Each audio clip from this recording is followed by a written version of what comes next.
The National News Desk, locally covered, nationally connected. Presidentially designated narco-terrorist groups are subject to lethal targeting in accordance with the laws of war.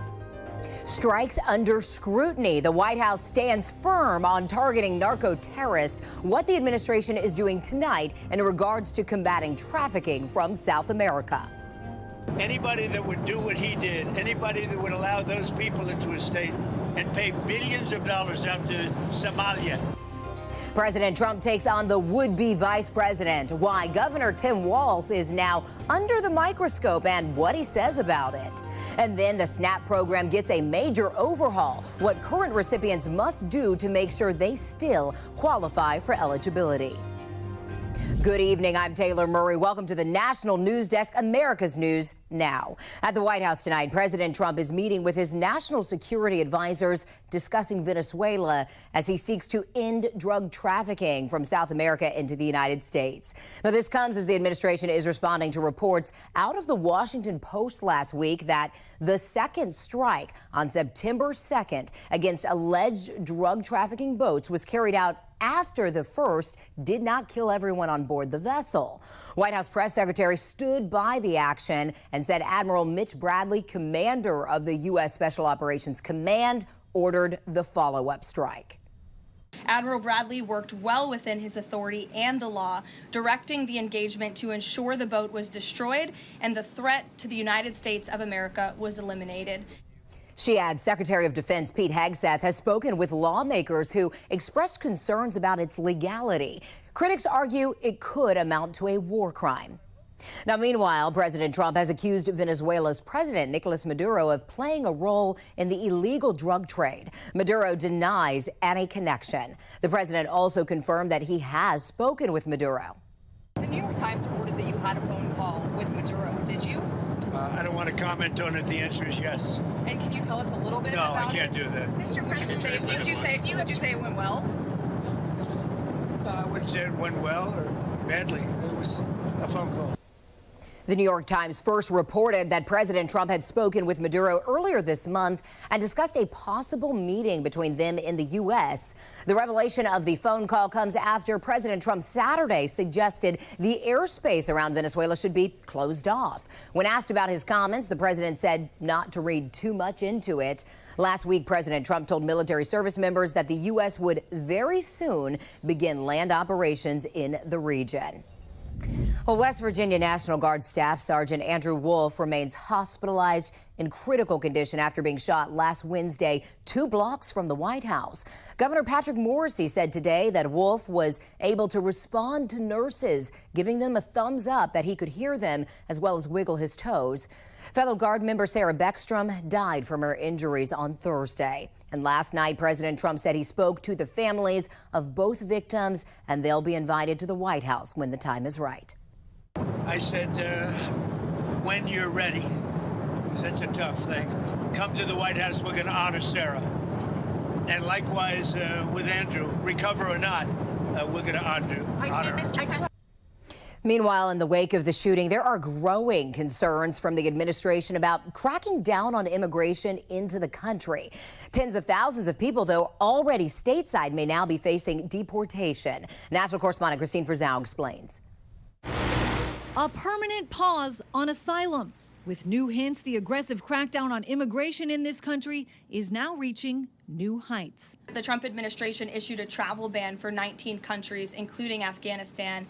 Special immigrant visas, which is a legal pathway to get here, which we know many Afghans have utilized to come into the country, have now been paused since the tragic shooting last week. Following the shooting of 2 National Guard members in Washington, allegedly by an Afghan national, U.S. Citizenship and Immigration Services Director Joe Edlow announced he's directed a rigorous re-examination of every green card for those coming from every country of concern. President Donald Trump has singled out 19 he believes pose a threat to national security, or at the very least aren't set up to share good information on their residents. These third world nations They don't have systems like we do. And we're going to count on the people that run Afghanistan, the Taliban, to provide us any information who the bad guys were or who the good guys are? Certainly not. While the suspect in last week's shooting came into the country through a program called Operation Allies Welcome, meant to help those who helped the U.S. in Afghanistan, and was vetted, some experts question how fully he and the thousands of others' backgrounds are being investigated once they're here. When we say they were vetted by the CIA, that means they were vetted to do operational work in a war zone. They weren't vetted to become residents of the United States or move to suburbia somewhere. Some critics, though, denouncing the decision to punish thousands of people for the evil acts of one or two. These are individuals who worked side by side with America in the fight against the Taliban. And if they were sent back now, the Taliban may likely kill them and execute them. The Trump administration is also calling attention to refugee admissions into this country, which essentially are at zero, with the exception of Afrikaners fleeing persecution in South Africa. I'm Christine Frizzell for the National News Desk. U.S. Special Envoy Steve Witkoff and other American officials are heading to Moscow as Russia and Ukraine mull President Trump's peace proposal. The Kremlin said Witkoff will meet with Russian President Putin tomorrow, and White House officials met with Ukrainian representatives over the weekend, and President Trump is optimistic. They're doing well. Ukraine's got some difficult little problems. They have some difficult problems, but I think Russia would like to see it end, and I know Ukraine would like to see it end. Trump's plan has been criticized for being too favorable to Moscow. Ukrainian officials still have key sticking points like whether to cede land to Russia and agree to a plan that does not guarantee Ukraine's future security. Russia still wants to achieve its original goals of illegally annexing land and keeping Ukraine out of NATO. In a major blow to the Trump administration, a federal appeals court upholds a ruling that President Trump's former lawyer, Alina Habba, has been unlawfully serving as U.S. attorney in New Jersey. The court found Trump's decision to install Habba in the position without Senate approval violated federal law. Now, the administration could appeal the ruling through a full bench of Third Circuit judges or take its case to the U.S. Supreme Court. Well, in Minnesota, a massive fraud scandal is gaining national attention. Federal prosecutors say at least $1 billion in taxpayer funds, money intended to feed children during the pandemic, was stolen in widespread schemes, many of them operating within the state's Somali community. Now, Governor Tim Walz is under fire. National correspondent Kayla Gaskins reports. $1 billion fraud scandal is shaking Minnesota politics and putting Governor Tim Walz on defense. Do you take responsibility for failing to stop this fraud in your state? Well, certainly I take responsibility for putting people in jail. Prosecutors say over $1 billion in taxpayer funds was stolen.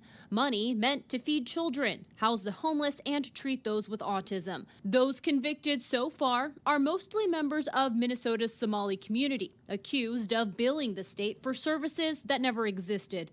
President Trump slamming Governor Walz for allowing this rampant fraud to happen on his watch. I think there's something wrong with him. Anybody that would do what he did, anybody that would allow those people into his state and pay billions of dollars out to Somalia. We give billions of dollars to Somalia. I will note, it's not just Somalis. Minnesota is a generous state. Minnesota is a prosperous state, a well-run state. We're AAA bond rated, but that attracts criminals. The first fraud charges came in 2022 against Feeding Our Future, accused of using taxpayer money for luxury cars and real estate instead of food for kids. But state officials had raised red flags 2 years earlier, questioning suspicious invoices. The New York Times reports the group pushed back, warning the state that delaying approval for minority-owned businesses would lead to a racism lawsuit. A later state audit found some officials were hesitant to crack down, fearing racism accusations in the post-George Floyd climate. And Taylor, House Majority Whip Tom Emmer is now calling on the Justice Department to investigate reports that money stolen from Minnesota through these fraud schemes may have funneled into the hands of al-Shabaab, a Somali-based terror group. And Kayla, the White House sent out a memo this afternoon on the issue. What exactly did it say? Yeah, the communication from the White House doubles down on blaming Governor Walz for not taking action on addressing the fraud, pointing out all enforcement has been from the federal level, accusing state officials of being too cowardly to act in order to avoid political backlash from the Somali community in Minnesota. And they're a pretty big, important voting bloc for that state. Now, the Trump administration is using this to further crack down on immigration. They're terminating temporary protective status for Somalis, indefinitely halting migration from what they're calling third world countries, and re-examining green cards for everyone in the U.S. from those countries. They're also pausing all asylum decisions. Now, it's not clear exactly what countries are a part of this action or how long, Taylor, these protocols will stay in place. In Washington, D.C., Kayla Gaskins, thank you. Well, New Orleans is now the latest city of focus for immigration and customs enforcement in what is being touted as Operation Swamp Sweep. Border Patrol agents are now descending on South Louisiana. Mississippi also expected to be part of the mission. Axios is reporting the operation will last up to 2 months. Now, Axios also says the National Guard is expected to be in New Orleans to help with security for the Sugar Bowl at the Superdome on January 1st, but the Guard is not expected to assist with the immigration operations. A suspected fentanyl and cocaine drug trafficker wanted in the United States has been killed by the Mexican military. Pedro Inzunza Coronel of the Sinaloa drug cartel did not survive an operation led by Mexico's Navy last night. Now, 2 other suspected members of the Sinaloa cartel were arrested. Many weapons, vehicles, drugs, and chemical precursors also seized. Coronel had an extradition order issued by federal district court for the Southern District of California. The Supreme Court is hearing arguments today in a copyright dispute that internet service providers warn could have a major impact on connectivity, for millions of Americans. The nation's largest record labels want to hold internet providers liable for users illegally downloading pirated music. But the record labels say providers should cut off users' internet access if they're pirating music. Providers argue this will turn them into internet police. A pretrial hearing is underway in the case of Luigi Mangione, charged in the murder of United Healthcare CEO Brian Thompson last December. In court today, prosecutors played the 911 call leading to Mangione's arrest. Mangione's lawyers are trying to block evidence like a handgun and a notebook, arguing police did not have a warrant to search the backpack where these items were. Mangione has pleaded not guilty. The hearing could last a few days. Well, the United States Marshals Service has joined the search for that missing and wanted high school football coach Travis Turner, and they are offering a $5,000 reward for information leading to his arrest. Turner, who was last seen on November 20th leaving his home with a firearm, has been charged with 5 counts of possession of child pornography and 5 counts of using a computer to solicit a minor. As of last Thursday, Turner was no longer listed on Union High School's website as a staff member. Coming up, assembling care packages for our nation's heroes, how the first and second ladies are teaming up for the annual holiday tradition. Then a look at how inflation and tariffs are impacting holiday spending as shoppers look to save big. Speaking of shopping, the Cyber Monday discounts to look for today, plus the holiday gifts you may want to wait till the last minute to buy. We'll be right back.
A new winter storm system hitting the mid-Atlantic and New England this week could be an issue for post-Thanksgiving travelers. Right now, over 79 million Americans are under winter weather advisories or storm warnings. Now, that includes in Chicago, which you can see right here. According to FlightAware, the Chicago, Minneapolis, St. Paul, and Detroit airports are having relatively high rates of disruptions today.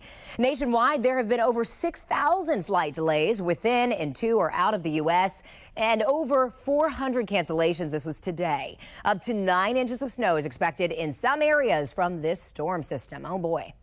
Well, U.S. travelers without a real ID compliant form of identification will soon have a heftier fine to get to where they're going. So listen up. The TSA announced today they're increasing that fine from $18 to $45 starting February 1st. In order to get on your flight, if this applies to you, travelers will need to go online at tsa.gov to verify their identification and then pay that updated fee. An email verification will need to be shown to the agent at the checkpoint. First Lady Melania Trump and Second Lady Usha Vance joining military spouses at Joint Base Andrews, making care packages for deployed service members today. The First Lady says military families make up the quiet strength of our nation with their sacrifices. Through every transition, every deployment, every homecoming, you continue to show grace, determination, and unbreakable spirit. It's long been a tradition around the holidays as an effort to show gratitude. The White House works alongside the American Red Cross to deliver the packages, which include things like snacks, toiletries, and personal notes. Well, the White House has launched a new media bias webpage on its official website. Press Secretary Caroline Leavitt says the effort is designed to hold, quote, fake news accountable like never before. Unfortunately, and we deal with this all day, every day around here, there are so many fake stories that are unfortunately written that have inaccurate characterizations of meetings that took place, and it's all based on anonymous sourcing. We deal with it every day, where you can have an anonymous source who has no idea what they're talking about, zero credibility, call up a reporter in Washington and say, hey, I heard this, and then the next thing you know, it's on the front page of the New York Times. On the website now, the White House is pushing back on certain news storylines with links and citing of their own. The White House also has a list of repeat offenders who they claim get it wrong over and over.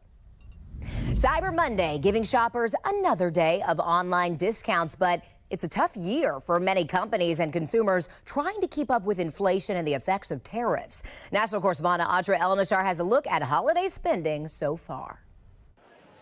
Holiday shoppers are on the hunt. The deals, you know, I like non-$100 stuff. Getting savvy, searching for savings just to keep up with last year. We are definitely being self-conscious on what we're spending and how much. Americans spent more money in person and online this Black Friday, amounting to a 4.1% year-over-year increase, according to MasterCard. But that's not adjusted for inflation. People feel like they're spending more, but they're not really getting more. That's one of the factors weighing down consumer sentiment. And this is a political liability for the White House, which continues to insist that high inflation is a thing of the past. People feel like they have more money in their pockets, even though you're right, there are some things that cost more and some things that cost less. If it feels like the discounts aren't as good as they used to be, that's because they're not. All the discounts everywhere is just not as good as last year. Like, is it really that good of a discount? Sometimes it's only 20 to 30 when I feel like Black Friday used to be like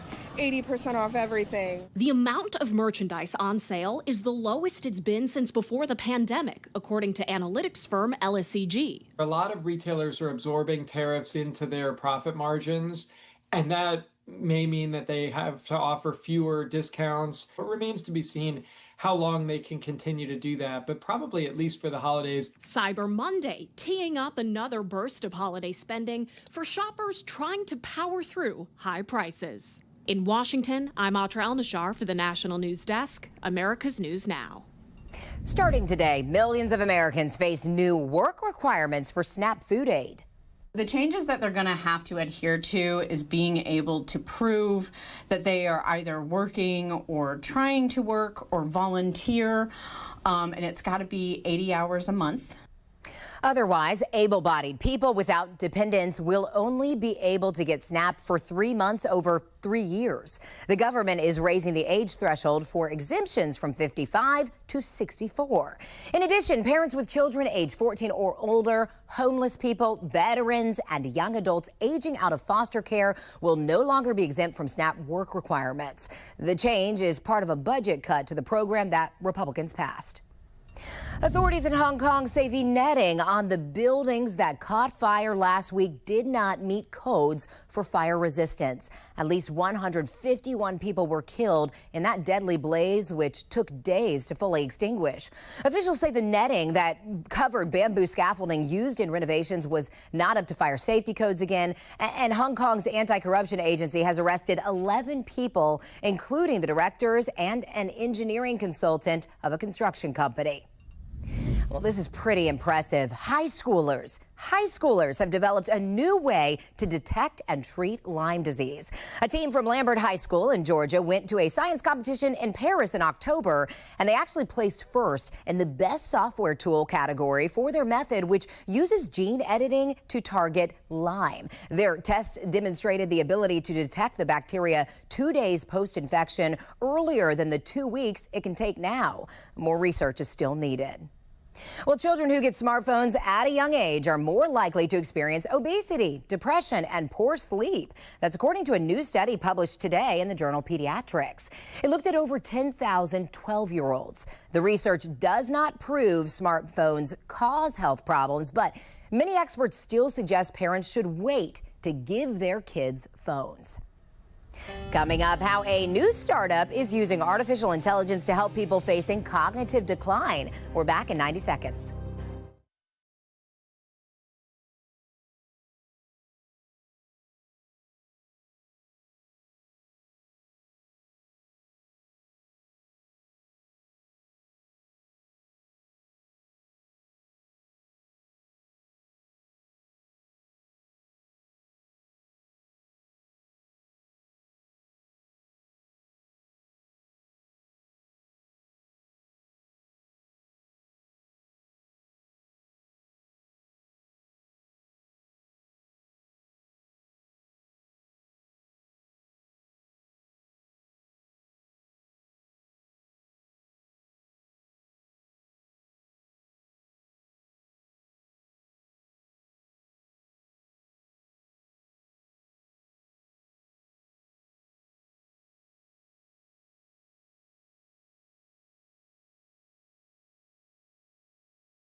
We have reporters all across the country in your neighborhoods covering the issues that matter to you. We're taking the pulse of America, and we start in Washington, D.C., where an expert shares Cyber Monday shopping tips. It has a reputation as being a tech-friendly shopping holiday for laptops, phones, that sort of thing. But we tend to see the same deals on Black Friday. One good thing to shop for on Cyber Monday that you might not have thought about is clothes. A lot of retailers will offer, on Black Friday, they'll have like specific clothing deals on specific items. And then Cyber Monday, they'll drop a promo code that gets you a discount on your entire cart. And after Cyber Monday, don't forget, there's almost a month of shopping days left before Christmas, and some prices will go down further the closer we get to the holiday. There are some things that's smart to wait on till the very last minute, but you have to be flexible. So if you're not very picky about which toys you get, toys, puzzles, games, those go on sale right before the holidays at the very last minute because retailers want those off shelves. Tilly, what was a recent moment that made you smile? You just heard Sunny, the name of AI technology used to chat with people facing or concerned about cognitive decline. Babak Parviz is the CEO and co-founder of the company called New Days AI. The startup has launched in 4 states: Washington, California, Florida, and Texas. Like you heard earlier, it has basic conversations, but also challenges users with puzzles to keep their minds active. So here's how it works. I'll say 2 simple words, and your job is to remember those words and make a sentence or 2 with them. Its reach can be extremely large. Come February 3rd, the Department of Homeland Security will be terminating temporary protected status for Haitian nationals, also known as TPS. The announcement feels like a door closing at a time Haitian families, are already fighting to survive. Pastor Elites Dowger serves a large Haitian population in South Florida. He says the decision hits hard, especially in the Sunshine State, where nearly 1/3 of TPS holders reside. And ending TPS doesn't just shift policy, it shakes homes. It disrupts stability and it places parents, children, and workers in a position of fear. This after officials determine Haiti no longer meets TPS requirements. Coming up, a look at the White House's new Christmas decorations as public tours resume right after this.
Public White House tours for visitors will resume tomorrow, just in time for the holiday season after being postponed in September due to the house's ballroom construction. The new Christmas decorations were put up over the weekend, curated under the direction of First Lady Melania Trump. Of course, this year's theme is "Home is where the heart is." Now, the decor includes 75 wreaths, 51 Christmas trees, and more than 2,000 strands of lights. And I love that volunteers always help assemble all of these decorations. The official White House Christmas tree stands in the Blue Room, adorned with ornaments. You can see it there, featuring each state and territory's official flower and birds. So lovely. That does it for this edition of the National News Desk. I'm Taylor Murray. Thanks for watching.